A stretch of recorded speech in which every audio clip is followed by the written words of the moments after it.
अनिल एक दफ्तर में काम करता था। उसे बहुत कम तनख्वाह मिलती थी।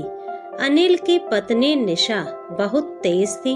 वह अपनी सास प्रभा जी को पसंद नहीं करती थी। एक दिन अनिल घर आया तो उसकी माँ प्रभा जी ने उसे हलवा खाने को दिया। अनिल, माँ हलवा तो बहुत अच्छा बना है, आज क्या बात है, आपने हलवा कैसे बना लिया? प्रभा जी, बेटा बहुत दिनों से ठाकुर जी को हलवे का भोग नहीं लगाया था, इसलिए आज मैंने हलवा बना लिया। तुझे पसंद भी है ना ये हलवा?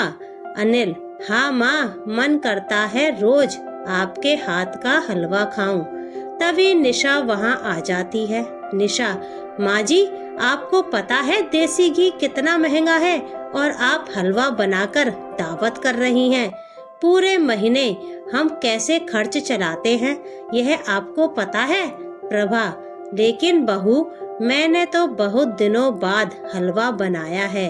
अनिल, कोई बात नहीं निशा, कभी कभी तो हलवा बनाना भी चाहिए और फिर यह तो प्रसाद है, तुम भी खा लो। निशा, कल से आपको सूखी रोटी मिलेगी, वह सही रहेगा। इतनी महंगाई में कैसे खर्च चलता है यह मैं जानती हूँ। प्रभा जी चुपचाप अपने कमरे में चली जाती हैं। कुछ दिन बाद प्रभा जी अनिल से बात करती हैं। प्रभा जी, बेटा जब तेरी नौकरी लगने की बात चल रही थी तब मैंने ठाकुर जी से कहा था कि अगर मेरे बेटे की नौकरी लग गई तो हम सब उनके दर्शन के लिए वृंदावन जाएंगे। क्या हम सब जा सकते हैं? अनिल, माँ ठीक है, अभी तो मेरे पास पैसे नहीं हैं, अगले महीने तनख्वाह मिलते ही हम वृंदावन चलेंगे। अगले महीने प्रभा जी अनिल को फिर याद दिलाती हैं, लेकिन वह टाल देता है। तीसरे महीने प्रभा जी अनिल से बात करती हैं। प्रभा जी, बेटा तू साफ साफ बता दे, तू वृंदावन जाएगा या नहीं? निशा, माँ जी आपको दिखाई नहीं देता, हमारे पास पैसे नहीं हैं, कहाँ से जाएंगे वृंदावन, इसलिए ये हर महीने आपको टाल देते हैं। प्रभा जी, इसी महीने तुम दोनों ने किसी दूसरे की शादी में जाने के नाम पर कितने पैसे खर्च कर दिए, तुम्हें कुछ याद है? और ठाकुर जी के दर्शन के लिए पैसे नहीं हैं। रहने दे, अगले महीने मैं अकेली चली जाऊंगी। अनिल, माँ तुम तो बेकार परेशान हो रही हो, सब ठीक ही चल रहा है, फिर बेकार में पैसे बर्बाद करने का क्या मतलब है? प्रभा जी, तू ठाकुर जी का निरादर कर रहा है बेटा, ये अच्छी बात नहीं है। एक बार उनके दर्शन करके देख, तेरा जीवन बदल जाएगा। अनिल, माँ आपकी बेकार की बातों का मेरे पास कोई जवाब नहीं है, साफ साफ सुन लो, मैं कहीं नहीं जाऊंगा। यह सुनकर प्रभा जी को बहुत दुख होता है। वे अपने बचाए हुए पैसों को इकट्ठा करने लगती हैं, जिससे वे अगले महीने वृंदावन जा सकें। अगले महीने प्रभा जी वृंदावन जाने की तैयारी करती हैं। तभी अनिल और निशा उनके पास आते हैं।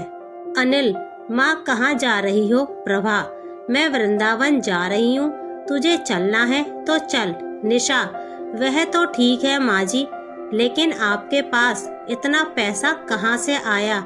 लगता है घर खर्च में से बचा लिया होगा। प्रभा जी, बहू तू मुझ पर चोरी का इल्जाम लगा रही है, ये पैसे तो मेरे पति की कमाई के हैं, उनके समय में बचाए थे। प्रभा जी दुखी होकर वहाँ से चली जाती हैं और वृंदावन में ठाकुर जी के दर्शन करने के बाद वहीं एक आश्रम में रहने लगती हैं। उनका मन अब उस घर में जाने का नहीं था जहां उन पर चोरी का इल्जाम लगाया गया था। एक दिन अनिल और निशा उन्हें ढूंढते हुए आते हैं।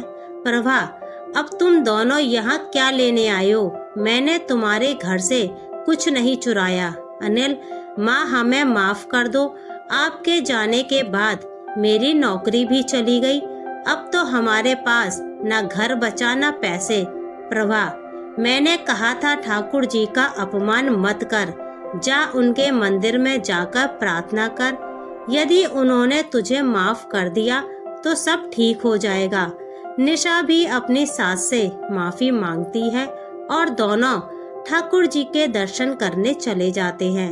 वहां से वापस आने पर अनिल अपनी माँ से कहता है, माँ, अब मैं यहीं रहकर समाज सेवा करना चाहता हूँ। निशा, हाँ माँ जी, मैं भी अपने किए पर बहुत शर्मिंदा हूँ। इसका प्रायश्चित करने के लिए मैं यहीं रहना चाहती हूँ। उस दिन से वे दोनों उसी आश्रम में बुजुर्गों की सेवा करने लगे। हमें अपने माता पिता का दिल कभी नहीं दुखाना चाहिए।